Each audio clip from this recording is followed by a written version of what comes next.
Hello everyone, good evening. Welcome back to my channel. Lights नो channel पर आप सभी का स्वागत है। आप सब चेक कीजिएगा वॉल्यूम मेरा क्लियर आ पा रहा है या नहीं आ पा रहा है, आपको वॉइस क्लियर है या नहीं है, आप लोग वो देख लीजिएगा। वैसे वॉइस क्लियर ही होगी। तो हम लोगों ने स्टार्ट करी है UP DElEd BTC 4th semester की क्लासेस हम लोगों ने शुरू करी है। आज से आप लोगों की 4th सेमेस्टर बीटीसी की क्लासेस वो शुरू हो गई हैं, जिसमें से मैंने आपको जो 4th सेमेस्टर के अंदर कौन कौन से सब्जेक्ट्स आते हैं वो सारे सब्जेक्ट का डिस्कशन हम लोग कर चुके हैं। आप लोग पुरानी एक वीडियो जाके चेक कर लीजिएगा, वहाँ पर आपको 4th सेमेस्टर के अंदर कौन कौन से सब्जेक्ट्स होते हैं वो सारे सब्जेक्ट्स आपको वहाँ पर अवेलेबल मिल जाएंगे। एंड सेकंड चीज़, आप लोगों का पेपर 1 यानी सब्जेक्ट 1 था जिसके बारे में उसका सिलेबस था वो हम डिस्कस कर चुके हैं। ये आप लोगों की सेकंड क्लास है, जिसका ये हमारा सेकंड पेपर जो होता है वो होता है शैक्षिक प्रबंधन एवं प्रशासन। यानी जो हमारा सेकंड पेपर होता है वो होता है शैक्षिक प्रबंधन एवं प्रशासन, जिसका आज हम सिलेबस डिस्कस करने वाले हैं।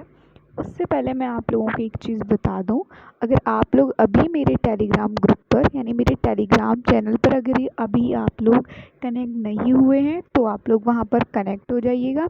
आपको जो भी डाउट हो या फिर आपको जो भी प्रॉब्लम हो, आप लोग मुझसे मेरी जीमेल पर कनेक्ट होकर कह सकते हैं। और जीमेल आप लोगों को letslearn183@gmail.com। आप लोग यहाँ पर मुझे कोई भी आप लोगों की क्वेरी हो या फिर आपको कोई भी डाउट हो, आप लोग मुझसे यहाँ पर पूछ सकते हैं।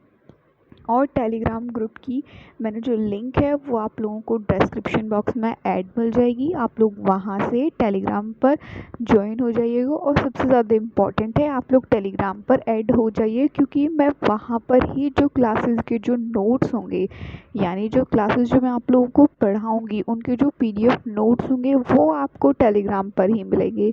और जो क्लासेस की टाइमिंग की अपडेट है या फिर जो मैं डालती हूँ वो सारी चीज़ें आप लोगों को टेलीग्राम पर मिलेगी। इसलिए आप लोग वहाँ पर ऐड होना आप लोगों का बहुत इम्पोर्टेंट है, आप लोग वहाँ पर ऐड हो जाइएगा। और अगर आप लोगों को क्लासेस पसंद आती है या फिर मेरे पढ़ा मतलब आपको ठीक लगता है तो आप लोग चैनल को सब्सक्राइब कर सकते हैं। चलिए तो मैं स्टार्ट करते हैं।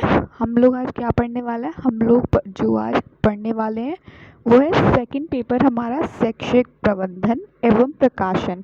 उसके बारे में आज हम लोग पढ़ने वाले हैं और उसका सिलेबस जो है डिस्कशन करने वाले हैं।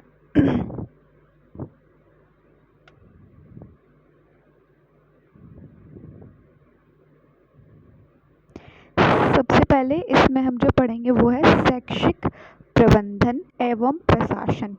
क्या पढ़ेंगे, ये जो शैक्षिक प्रबंधन एवं प्रशासन है इसमें हमें देखो क्या कौन कौन से चैप्टर पढ़ने हैं, हमको क्या क्या चीज़ें पढ़नी है उसके बारे में जानकारी लेते हैं। संस्थागत नियोजन एवं प्रबंधन का अर्थ, आवश्यकता एवं महत्व।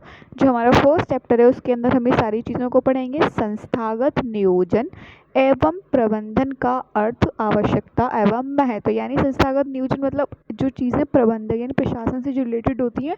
अब तक हमने पढ़ा कि बच्चे कैसे पढ़ते हैं, क्या करते हैं, क्या नहीं करते। अब हम इन चीज़ों के बारे में पढ़ेंगे आगे कि जो उनके संस्थाएं वगैरह जो होती हैं वो किस तरीके से बनाई जाती हैं, उनका जो प्रशासन है उसकी देखभाल क्या होती है, वो क्यों ज़रूरी है, उसकी आवश्यकता क्या है, उसके महत्व क्या है, उन सारी चीज़ों के बारे में अब हम पढ़ेंगे। सेकंड चैप्टर सेकंड पॉइंट हम जानेंगे विद्यालय प्रबंधन का अर्थ, आवश्यकता एवं महत्व। जो हम सेकंड पढ़ेंगे वो पढ़ेंगे हम विद्यालय प्रबंधन का अर्थ, विद्यालय प्रबंधन का अर्थ क्या होता है, आवश्यकता क्या है उसकी और उसका महत्व क्या है, इस चीज़ के बारे में हम लोग पढ़ेंगे। नेक्स्ट चैप्टर हम पढ़ेंगे विद्यालय प्रबंधन के क्षेत्र, यानी जो विद्यालय प्रबंधन के जो क्षेत्र हैं उनके बारे में जानेंगे। नेक्स्ट चैप्टर में हम लोग पढ़ेंगे भौतिक संसाधनों का प्रबंधन, यानी जो भौतिक संसाधन जो होते हैं उनका प्रबंधन, जैसे विद्यालय भवन, फर्नीचर, शैक्षिक उपकरण, साज सज्जा का सामान, पेयजल, शौचालय आदि। यानी स्कूल के अंदर उसका फर्नीचर कैसा होगा, जो शिक्षा के उपकरण यानी जिन जिन तरीक़ों से बच्चों को पढ़ाया जा सकता है वो उपकरण, साज सज्जा के सामान हो गए, पेयजल हो गए, शौचालय हो गए, उनका प्रबंधन, क्योंकि देखो हर एक स्कूल के अंदर पानी की व्यवस्था होनी चाहिए, शौचालय होनी चाहिए, उन सब के बारे में हम लोग पढ़ेंगे। मानवीय संसाधनों का प्रबंधन, ये जो मानवीय संसाधन का प्रबंधन होता है उसके बारे में हम लोग पढ़ेंगे। नेक्स्ट हम लोग पढ़ेंगे, इसमें हम पढ़ेंगे मानवीय संसाधनों के प्रबंधन के अंदर हम लोग क्या क्या चीज़ें पढ़ेंगे। उसमें पढ़ेंगे शिक्षक, बच्चे और समुदाय, ग्राम शिक्षा समिति, विद्यालय प्रबंधन समिति, शिक्षक अभिभावक संघ, मातृ शिक्षक संघ, महिला प्रेरक दल।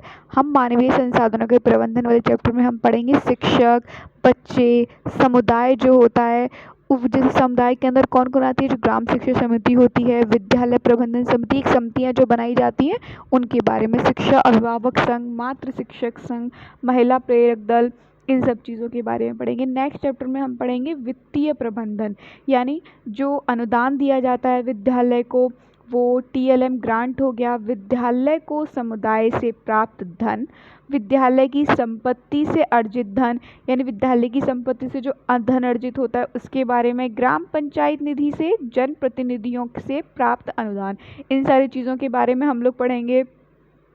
नेक्स्ट चैप्टर में हम ये सारी चीज़ों के बारे में जानेंगे।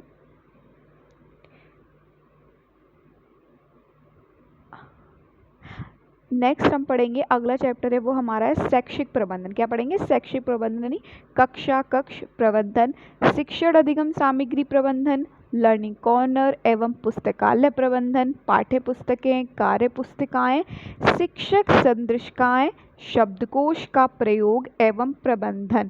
हम आगे वाले चैप्टर में पढ़ेंगे कि शैक्षिक प्रबंधन और जो कक्षा कक्ष का प्रबंधन होता है वो क्या होता है, शिक्षण अधिगम सामग्री प्रबंधन, लर्निंग कॉर्नर एवं पुस्तकालय प्रबंधन, पाठ्य पुस्तकें, कार्य पुस्तिकाएँ, शिक्षक संदर्शिकाएँ, शब्दकोश का प्रयोग एवं प्रबंधन। कुल मिला के ये जो हमारा शैक्षिक प्रबंधन वाला, शैक्षिक प्रबंधन एवं प्रशासन का ये जो हमारा विषय है, इसके अंदर जो विद्यालय उसके आसपास में जो सारी चीज़ें जिनके ज़रिए उस पर हम लोग कंट्रोल कर सकते हैं, उनका प्रशासन, उसका प्रबंधन, मैनेजमेंट है, वो चीज़ जो उसके हम कर सकते हैं, उससे रिलेटेड हम सारी की सारी चीज़ों को हम इस अपने सब्जेक्ट में पढ़ने वाले हैं। अब हमारा नेक्स्ट चैप्टर में हम पढ़ेंगे समय प्रबंधन, यानी सारणी का निर्माण व प्रयोग। 1 या 2 अध्यापकों वाले विद्यालय हेतु समय सारणी, 3 या 4 अध्यापकों वाले विद्यालय हेतु समय सारणी, 5 अध्यापक वाले विद्यालय हेतु समय सारणी। हम लोग समय प्रबंधन के बारे में जानेंगे, यानी जैसे अगर किसी एक स्कूल में 1 या फिर 2 टीचर हैं तो उनके हिसाब से स्कूल का जो प्रशासन है वो किस तरीके से देखना है। अगर किसी स्कूल में 3 या 4 अध्यापक हैं तो उनके वहाँ का स्कूल का देखना है कि वो किस तरीके से किस किस टाइम पे किस तरीके से बच्चों को पढ़ाया जा सकता है। 5 अध्यापक वाले विद्यालय हेतु समय सारणी, यानी अगर और इसमें ज़्यादा अध्यापक होंगे उसके विद्यालय के लिए एक अलग सारणी होगी। ये सब चीज़ों के बारे में पढ़ेंगे। नेक्स्ट चैप्टर में हम जानेंगे पाठ्य सहगामी क्रियाकलापों का प्रबंधन, यानी जो पाठ सहगामी क्रियाकलापों का प्रबंधन, उसके अंदर क्या आता है, खेलकूद, शैक्षिक कार्यक्रम, जैसे बहुत सारे कार्यक्रम कराए जाते हैं हमारे, वाद विवाद प्रतियोगिता हो गई, निबंध लिखवाए जाते हैं, सांस्कृतिक कार्यक्रम हो गए, राष्ट्रीय पर्व, शैक्षिक भ्रमण, बागवानी, सत्रांत समारोह, ये बहुत सारे प्रबंधन। जैसे स्कूल में क्या कराया जाता है, आप लोगों ने देखा होगा 15 अगस्त, 15 अगस्त या फिर 26 जनवरी को हमारे कल्चर प्रोग्राम्स होते हैं जिसमें हम लोग स्पीच देते हैं, वाद विवाद होते हैं, हम लोग एक तरीके से स्पीच देते हैं। ये सारे प्रोग्राम, उन सब चीज़ों के बारे में, उनका प्रबंधन कैसे होता है, उन सब चीज़ों के बारे में हम लोग पढ़ेंगे। नेक्स्ट चैप्टर के अंदर हम पढ़ेंगे सूचनाओं एवं अभिलेखों का प्रबंधन, यानी जो सूचनाएं होती हैं और जो अभिलेख होते हैं उनके प्रबंधन के बारे में। विद्यालयी सूचनाओं का संकलन, विश्लेषण एवं अभिलेखीकरण, किसका? विद्यालयी सूचनाओं का एवं अभिलेखों का प्रबंधन, विद्यालयी सूचनाओं का संकलन, विश्लेषण एवं अभिलेखीकरण, इन सब चीज़ों के बारे में पढ़ेंगे। नेक्स्ट चैप्टर है हमारा विद्यालय अभिलेख के प्रकार। विद्यालय अभिलेख के प्रकार के बारे में जानेंगे। नेक्स्ट में हम पढ़ेंगे आपदा प्रबंधन क्या होता है, यानी आपदा से बचाव के लिए उसके प्रशासन किस तरीके से काम करता है, उन सारी चीज़ों के बारे में पढ़ेंगे। नेक्स्ट चैप्टर के बारे में हम पढ़ेंगे प्रभावपूर्ण विद्यालय प्रबंधन के सिद्धांत, प्रजातांत्रिक प्रबंधन, आंकड़ों का वैज्ञानिक संग्रहण, लक्ष्य निर्धारण तथा योजना, आवधिक निरीक्षण, लचीलापन आदि, इन सारी चीज़ों के बारे में पढ़ेंगे। नेक्स्ट चैप्टर के नेक्स्ट हम पढ़ेंगे विद्यालय प्रबंधन में विभिन्न अभिकर्मियों की भूमिका, यानी विद्यालय प्रबंधन के अंदर जो अभिकर्मी होते हैं उनकी भूमिका क्या होती है उसके बारे में, जैसे प्रधानाध्यापक और शिक्षक एवं बच्चों की भूमिका, यानी विद्यालय प्रबंधन में जो अभिकर्मी यानी जिसमें जो काम करने वाले होते हैं उनकी भूमिका क्या होती है। जैसे हमारे टीचर है, टीचर का प्रधानाध्यापक जो होते हैं उनकी जिम्मेदारी क्या होती है, उनकी भूमिका क्या होती है, वो पूरे स्कूल को देखते हैं। जो पूरा विद्यालय होता है वो उन्हीं के उनका सबसे वहाँ पर प्रशासन चलता है, वही देखते हैं कि बच्चे अनुशासन में हैं, बच्चों की पढ़ाई हो रही है या नहीं हो रही है। ये सारी चीज़ों का ध्यान कौन रखता है, हमारे प्रधानाध्यापक रखते हैं। शिक्षक का भूमिका क्या होती है, बच्चों की भूमिका क्या होती है, उन सारी चीज़ों के बारे में पढ़ेंगे। समुदाय एवं अभिभावक, समुदाय हो गया, अभिभावक हो गए हमारे, उन सब के बारे में उनकी भूमिका क्या होती है वो पढ़ेंगे। ग्राम शिक्षा समिति, शिक्षक अभिभावक संघ, मातृ शिक्षक संघ, मीना मंच की भूमिका, हम इन सारी चीज़ों के बारे में पढ़ेंगे। नेक्स्ट जो हमारा चैप्टर है उसमें हम पढ़ेंगे पर्यवेक्षण तंत्र की भूमिका, यानी जो हमारा पर्यवेक्षण तंत्र होता है उसकी क्या भूमिका होती है।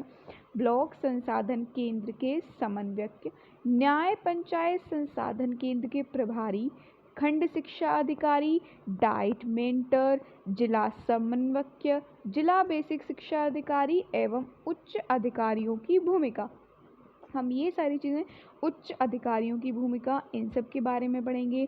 नेक्स्ट जो हम पढ़ेंगे वो हम पढ़ेंगे, ये सारी चीज़ें हमको पढ़नी है, यानी जो ये हमारा टोटली ना उस चीज़ से रिलेटेड है कि जो प्रबंधक यानी मैनेजमेंट, मतलब किस तरीके से मैनेजमेंट किया जाता है, ये उसके बारे में, यानी जिससे शैक्षिक प्रबंधन है प्रशासन का अर्थ यही है। प्रारंभिक शिक्षा के विकास में दूसरा पढ़ेंगे, इसमें हम प्रारंभिक शिक्षा के विकास में संलग्न विभिन्न अभिकरण और उनकी भूमिका क्या है। जैसे राष्ट्रीय स्तर पर जो हमारे काम करने वाले अभिकरण होते हैं वो कौन कौन से होते हैं, जैसे राष्ट्रीय शैक्षिक अनुसंधान एवं परीक्षण परिषद, जिसको हम NCERT इंग्लिश में बोलते हैं। राष्ट्रीय अध्यापक शिक्षा परिषद, इसके बारे में हम लोग जानेंगे। राष्ट्रीय शैक्षिक प्रबंधन एवं प्रशासन विद्यालय, इंदिरा गांधी राष्ट्रीय मुक्त विद्यालय इग्नू, राष्ट्रीय मुक्त विद्यालय शिक्षा संघ जिसको NIOS कहते हैं, इसके बारे में पढ़ेंगे। सेकंड पॉइंट है जो राज्य स्तर पर काम करने वाले अभिकरण होते हैं उनके बारे में, जैसे राज्य शैक्षिक अनुसंधान और प्रशिक्षण परिषद, राज्य हिंदी संस्थान, मनोविज्ञानशाला, परीक्षा नियामक प्राधिकारी आदि, इनके बारे में हम लोग जानेंगे। थर्ड पॉइंट है इसमें जिला स्तर पर काम करने वाले अभिकरण कौन कौन से होते हैं, जैसे जिला शिक्षा और प्रशिक्षण संस्थान, जिला बेसिक शिक्षा अधिकारी आदि, इनके बारे में जानेंगे। स्थानीय स्तर पर काम करने वाले अभिकरण, जो हमारे स्थानीय स्तर पर काम करने वाले अभिकरण होते हैं ना उनके बारे में हम लोग पढ़ेंगे, जैसे खंड शिक्षा अधिकारी हो गए, NPRC हो गया, इनके बारे में पढ़ेंगे। प्राथमिक शिक्षा का आधारभूत ढांचा, यानी प्राथमिक शिक्षा का जो आधारभूत ढांचा है, लास्ट हम इसके बारे में पढ़ेंगे। ये हमारा बेसिक शिक्षा परिषद का गठन एवं पाठ, यानी जो बेसिक शिक्षा परिषद का गठन कब हुआ, उनके कार्य क्या होते हैं। बेसिक शिक्षा अधिनियम 1972, इसके बारे में जानेंगे। बेसिक अध्यापक शिक्षा सेवा नियमावली, TET नियमावली, सूचना का अधिकार अधिनियम 2005 के सामान्य नियम व प्रावधान तथा विद्यालय जाने वाली सूचनाओं की जानकारी, हम ये सारी चीज़ें अपने इस शैक्षिक प्रबंधन एवं प्रशासन वाले सब्जेक्ट के अंदर, ये हमारा पूरा सिलेबस है जो हमको पूरा सिलेबस अपना करना है।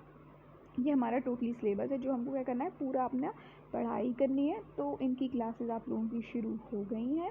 ये आप लोगों का इतना सा सिलेबस है, ये जो कंप्लीट हो चुका है सिलेबस आप लोगों का इतना ही है। हमको इतना ही सिलेबस कंप्लीट करना है और आप लोगों की क्लासेस हैं वो वेल तरीके से शुरू हो गई हैं।